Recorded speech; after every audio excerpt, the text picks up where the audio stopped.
Selamat siang Pak Peter, perkenalkan nama saya Andilo Butar-Butar dari kelas 1 siang, jurusan Manajemen Sosial dan Bisnis. Di video ini saya akan mempresentasikan tentang prinsip-prinsip etika bisnis. Latar belakang etika bisnis.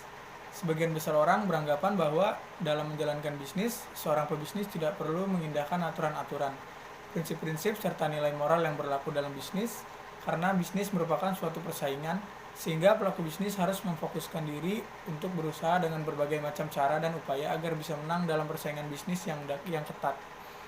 Dalam bisnis terdapat aturan yang penuh dengan persaingan, dan tentunya aturan-aturan tersebut berbeda dengan aturan moral dan sosial yang biasa diterapkan dalam kehidupan sehari-hari. Seorang pebisnis yang ingin mematuhi atau menerapkan aturan moral atau etika akan berada pada posisi yang tidak menguntungkan. Namun anggapan tersebut tidak sepenuhnya benar. Karena ternyata beberapa perusahaan dapat berhasil karena memegang teguh kode etis dan komitmen moral tertentu. Bisnis merupakan aktivitas yang penting dari masyarakat, sehingga norma dan nilai moral yang dianggap baik dan berlaku di masyarakat dibawa dan diterapkan ke dalam kegiatan bisnis. Sebuah perusahaan yang unggul sebaiknya tidak hanya tergantung pada kinerja yang baik, pengaturan manajerial dan finansial yang baik, keunggulan teknologi yang dimiliki, sarana dan prasarana yang dimiliki, melainkan juga harus didasari dengan etis dan etos bisnis yang baik. Dengan memperhatikan etos dan bisnis yang baik, maka kepercayaan konsumen terhadap perusahaan tetap terjaga. Hal ini tentunya membantu perusahaan dalam menciptakan citra bisnis yang baik dan etis. Apa itu etika bisnis? Etika bisnis merupakan studi tentang kebijakan dan praktik bisnis yang sesuai dengan subjek bisnis atau suatu hal dalam bisnis yang berpotensi pada kontroversi. Etika bisnis menyangkut bagaimana tata kelola perusahaan, pelanggaran relasional kerja atau nepotisme, penyuapan, diskriminasi, tanggung jawab sosial perusahaan, dan tanggung jawab fidusial.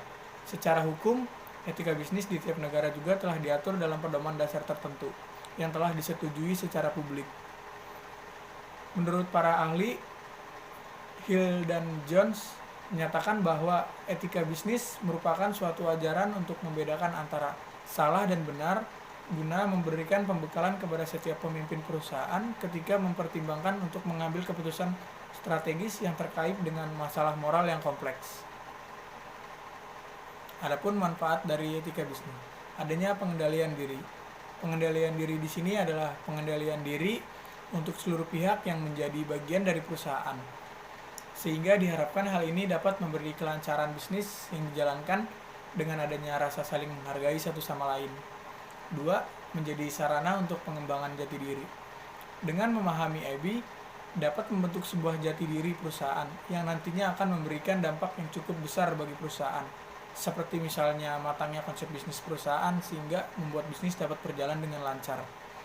3. Menciptakan suatu persaingan yang sehat. Pada saat menjalankan suatu bisnis, harus siap menerima resiko yang akan terjadi dan menghadapinya dengan baik.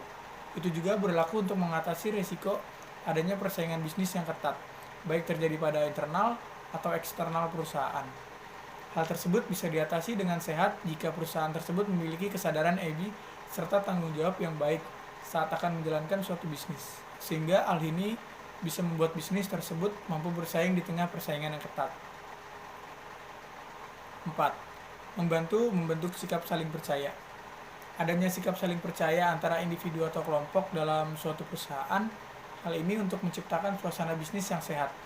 Namun jika tidak ada sikap saling percaya pada individu, maka akan terjadi suasana yang tidak kondusif. Dengan adanya sikap saling percaya antara individu, maka akan memberikan kelancaran pada suatu bisnis. Yang kelima, memperhatikan kepentingan bersama.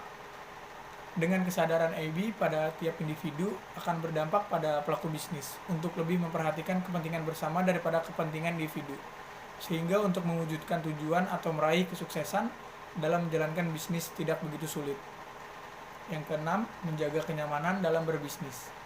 EBI juga mampu menciptakan kenyamanan dalam berbisnis. Kenyamanan berbisnis ini dapat mendorong pelaku bisnis untuk bekerja lebih optimal, sehingga memberikan dampak positif bagi bisnis seperti tercapainya tepat waktu, di mana hal ini pun bisa juga memberikan peran penting dalam meraih kesuksesan dalam berbisnis. Prinsip-prinsip etika bisnis. Yang pertama, prinsip kejujuran. Bagi sebagian pebisnis, baik pengusaha modern maupun pengusaha konvensional, menyatakan bahwa kejujuran merupakan salah satu kunci keberhasilan dalam bisnis. Secara umum, bisnis yang berjalan tanpa mengadopsi prinsip kejujuran tidak akan bisa bertahan lama. Contohnya, penerapan prinsip kejujuran dapat dilihat kegiatan menjual produk berkualitas tinggi dengan harga yang wajar dan masuk akal. Yang kedua, prinsip integritas moral. Prinsip integritas moral yang diterapkan dengan baik sangat berguna untuk menjaga nama baik perusahaan. Selain itu, prinsip ini akan kepercayaan konsumen terhadap penerapan prinsip integritas moral harus dilakukan oleh semua pihak, baik pemilik bisnis, karyawan, dan manajemen perusahaan. Yang ketiga, prinsip kesetiaan. Prinsip kesetiaan selalu berkaitan dengan proses menjalankan sebuah bisnis yang dilakukan oleh pekerja, baik manajemen, atasan, atau bawahannya. Prinsip kesetiaan dapat diterapkan dengan cara kerja dan keseriusan. Dalam menjalankan bisnis yang sesuai dengan visi dan misi perusahaan, prinsip kesetiaan berarti bahwa pebisnis dan elemen-elemen yang ada di dalamnya tidak boleh membingungkan masalah pribadi dengan masalah pekerjaan. Yang keempat, prinsip otonomi, yaitu kemampuan mengambil keputusan dan bertindak berdasarkan kesadaran tentang apa yang baik untuk dilakukan dan bertanggung jawab secara moral atas keputusan yang diambil. Yang kelima, prinsip keadilan. Prinsip keadilan merajuk untuk semua pihak yang terlibat dalam bisnis yang memiliki hak untuk mendapatkan perlakuan yang sama sesuai dengan aturan yang berlaku. Prinsip keadilan mendorong semua pihak agar dapat terlibat dalam bisnis, baik hubungan internal maupun hubungan eksternal. Setiap pihak akan menerima perlakuan yang sama sesuai dengan haknya masing-masing. Yang keenam, prinsip saling menguntungkan. Prinsip saling menguntungkan bahwa kegiatan bisnis yang dilakukan harus dapat memberikan manfaat bagi semua pihak. Adapun pelanggaran etika bisnis, seperti dalam perusahaan, PB Jarum mendapatkan peringatan keras karena telah melakukan pelanggaran etika bisnis karena terdapat indikasi bahwa perusahaan ini menggunakan buruh anak-anak untuk melakukan kegiatan di dalam pabrik. Hal ini tersebut merupakan sebuah pelanggaran sebab bahan utama untuk membuat rokok yaitu tembakau, sangat berbahaya untuk kesehatan. PB Jarum dianggap melanggar 3 pasal yang membuat mereka diberikan beberapa hukum. Dalam prinsip kewajaran, sebuah perusahaan properti ternama di Yogyakarta tidak memberikan surat izin membangun rumah dari developer kepada 2 orang konsumennya. Di kawasan Kafling perumahan milik perusahaan tersebut, konsumen pertama sudah memenuhi kewajibannya membayar harga tanah sesuai kesepakatan dan biaya administrasi. Sementara konsumen kedua masih mempunyai kewajiban membayar kelebihan tanah. Karena setiap kali akan membayar, pihak developer selalu menolak dengan alasan belum ada izin dari pusat perusahaan, pusatnya di Jakarta. Yang aneh adalah di kawasan Kafling itu hanya 2 orang ini yang belum mengantongi izin pembangunan rumah. Sementara 30 konsumen lainnya sudah diberi izin dan rumah mereka sudah dibangun semuanya. Alasan yang dikemukakan perusahaan itu adalah ingin membayar pelajaran kepada 2 konsumen tadi karena 2 orang ini telah memprovokasi konsumen lainnya untuk melakukan penuntutan segera pemberian izin pembangunan rumah. Dari kasus ini, perusahaan properti tersebut telah melanggar prinsip kewajaran karena tidak memenuhi hak-hak stakeholder konsumen dengan alasan yang tidak masuk akal. Dalam kejujuran, sebuah perusahaan pengembangan membuat kesepakatan dengan sebuah perusahaan kontraktor untuk membangun sebuah perumahan. Sesuai dengan kesepakatan, pihak pengembang memberikan spesifikasi bangunan kepada kontraktor. Namun dalam pelaksanaannya, perusahaan kontraktor melakukan penurunan kualitas spesifikasi bangunan tanpa sepengetahuan perusahaan pengembang. Selang beberapa bulan kondisi bangunan sudah mengalami kerusakan serius. Dalam kasus ini, pihak perusahaan kontraktor dapat dikatakan telah melanggar prinsip kejujuran karena tidak memenuhi spesifikasi bangunan yang telah disepakati bersama dalam perusahaan pengembang. Dalam empati, seorang nasabah, sebut saja X, dari perusahaan pembiayaan terlambat membayar cicilan mobil sesuai tanggal jatuh tempo karena anaknya sedang sakit.